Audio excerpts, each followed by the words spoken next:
강우진의 투명인간들을 위한 민주주의. 선거를 앞두고 분노의 동원과 민주주의의 역할. 제22대 국회의원 선거가 이제 곧 치러진다. 민주화 이후 역대 어느 국회의원 선거가 그러지 않았을까마는 이번 선거가 한국 정치 그리고 민주주의 발전에 미치는 영향은 대단히 크다. 잘 알려져 있듯이 한국은 전 세계적 흐름으로 볼 때 민주주의 제3의 물결의 흐름 속에서 민주화로 이행했다. 민주화 이후 한국은 이번 선거까지 포함하면 10번의 국회의원 선거와 8번의 대통령 선거를 치렀다. 이 과정에서 4번의 정권 교체를 큰 무리 없이 달성했다.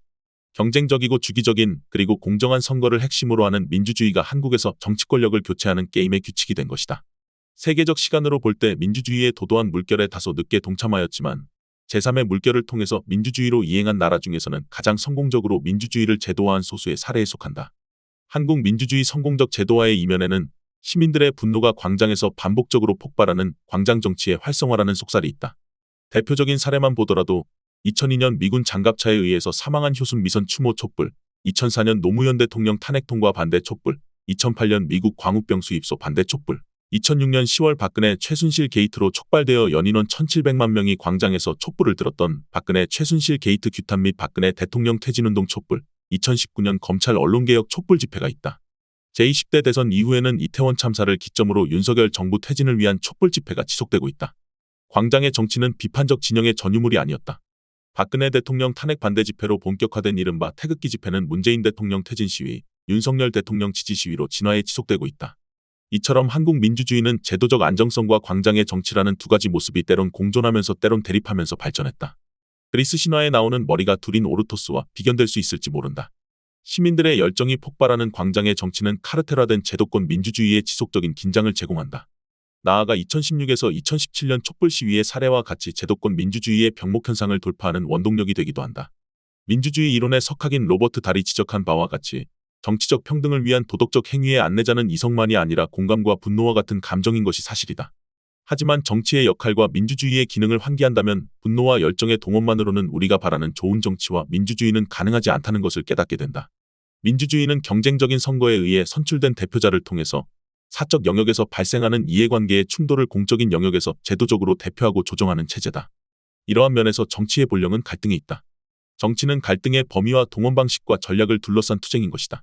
민주주의가 갈등을 어떻게 제도화하고 조정하느냐에 따라서 사회통합과 민주주의의 질에 큰 영향을 미친다. 선거에서 패자는 같은 조건에서 선거가 치러지고 다음 선거에서 승리할 가능성이 있다면 패배의 선거 결과를 수용할 것이다.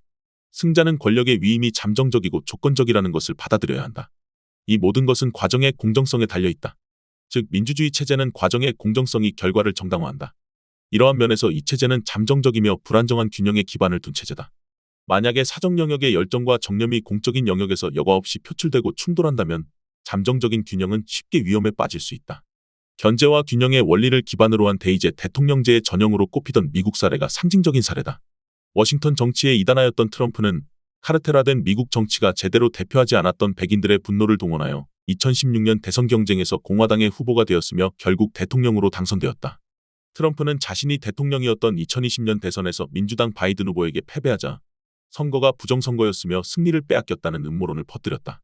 이 음모론을 신봉하는 분노한 트럼프 지지자들이 워싱턴 의사당을 난입하는 유례없는 폭동이 발생했다. 가장 성공적인 제도화의 대표 사례로 꼽히는 한국은 어떠한가? 민주주의가 성공적으로 제도화된 소수의 사례라는 국제적 평가에도 불구하고 갈등 해결 기제로서 민주주의의 역할이 취약하다. 최근 조사에 따르면 한국의 갈등 지수는 조사 대상 OECD 30개 국가 중에서 3위를 기록했다. 1위와 2위를 기록한 멕시코와 이스라엘에 비교할 때 한국은 비교할 수 없을 정도로 종교적 인종적 갈등이 낮은 나라인데도 그렇다. 이에 따라 한국의 갈등 관리 지수는 OECD 조사 대상 30개 국가 중에서 27위에 그쳤다. 갈등 조정 체제로서 한국 민주주의는 여전히 갈 길이 매우 멀다. 민주주의에 꽂힌 선거를 지배하는 언술은 한국에서 정치의 본령과 민주주의의 역할로서 한국 민주주의의 거울이다. 제22대 국회의원 선거를 앞두고 여야 정당 모두 중앙선거관리위원회에 10대 공약을 제출했다. 각 당의 정책은 내용과 우선순위에 있어서 작지 않은 차이가 있다. 그런데도 선거 캠페인을 지배하는 것은 정당의 대표 공약이 아니라 여야 정당이 제시한 심판 프레임이다. 더구나 이러한 심판 프레임은 상대 정당에 대해 낙인 찍기와 나아가 악마화를 주저하지 않는다. 집권당의 비상대책위원장은 민주당을 찍으면 범죄 집단에 면허증을 주는 것이라고 주장하면서 2024년 국회의원 선거를 범죄 세력 심판 선거로 규정했다. 제20대 대선에서 1600여만 표를 획득해 집권당과 역대 최소 지지율 차이와 두 번째로 적은 표 차이로 패배한 민주당을 범죄 집단으로 규정한 것이다. 또한 윤석열 정부의 조기 종식을 정당 창당의 목표로 삼았던 조국혁신당의 구호는 3년은 너무 길다다. 제1야당의 대표는 이번 총선은 신한일전이라고 주장하며 친일 심판론을 띄웠다. 왜 선거 캠페인 과정을 지배하는 담론이 중요한가? 인간 언어의 중요성을 강조한 철학자는 흥미롭게도 인간은 정치적 동물임을 강조한 아리스토텔레스다. 아리스토텔레스는 정치와 말 불가분의 관계를 강조했다. 그에 따르면 동물 중에서 인간만이 말을 가진다. 인간의 말은 유익한 것과 해로운 것, 따라서 정의로운 것과 비정의로운 것을 분명하게 한다. 인간에게 고유한 이러한 특성에 기반을 두어 공동체가 폴리스를 만들어낸다. 정치는 사적인 영역에서 발생할 수밖에 없는 물리적인 충돌을 공적인 영역에서 설득으로 대치한 것이다. 대표자를 선출하는 민주주의 꽂힌 선거 캠페인 과정을 지배하는 담론의 내용은 유권자 대표자를 매개하는 민주적 책임성의 내용과 질을 결정한다.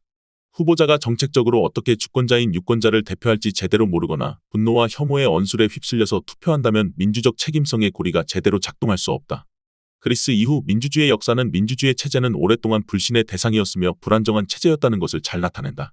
프랑스 대혁명이 부활의 씨앗을 뿌리고 나서 20세기 들어서 전 세계적으로 확산된 민주주의는 한때 시대정신이 되는 듯 보였다. 하지만 21세기 들어서 민주주의는 적지 않은 곳에서 후퇴와 퇴행, 나아가 전복을 겪었다. 바야흐로 민주주의의 위기 시대가 도래한 것이다. 민주주의는 완벽하지 않은 인간이 서로 다른 의견을 가지는 것이 불가피하다는 것을 인정하는 데로부터 출발한다. 정치란 적과 동지를 구분하는 것이라는 칼 슈미트식의 인식은 제도로서 민주주의의 기반을 침식한다.